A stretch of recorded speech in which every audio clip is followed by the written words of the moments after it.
গ্যাসটা অন করে একটা কড়াই বসতে দিয়েছি, কড়াইটা গরম হয়ে গিয়েছে, দিয়েছি তেল।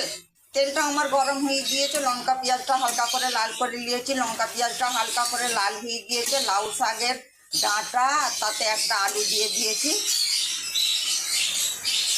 এবার সব এখানে দিয়ে দিলাম সর্ষে পোস্ত পেস্ট, ওটা দিয়ে দিলাম।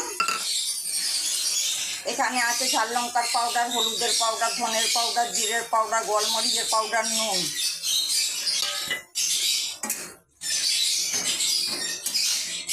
আমি 2 মিনিট কষিয়ে নেব।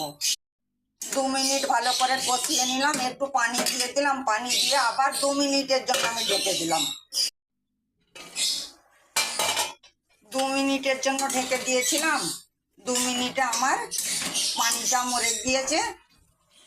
এবার লাউ শাকের পাতাগুলো যে আমি কুটা পাতা করে পরিষ্কার করে ধুয়ে রেখেছিলাম, লাউ শাকের পাতাটা দিয়ে দিলাম। দিয়ে আরও 5 মিনিটের জন্য ঢেকে দিলাম। আর এই ধারে বানিয়ে নিয়েছি বন্ধুরা আমি পেঁপে ভাজি।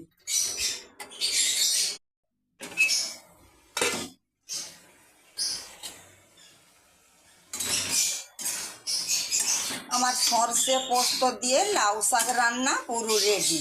তবে বন্ধুরা একটা কথা কি, আপনারা চেষ্টা করবেন মশলা কম খাবার, যত তেল মশলা কম খাবেন শরীর ভালো থাকবে।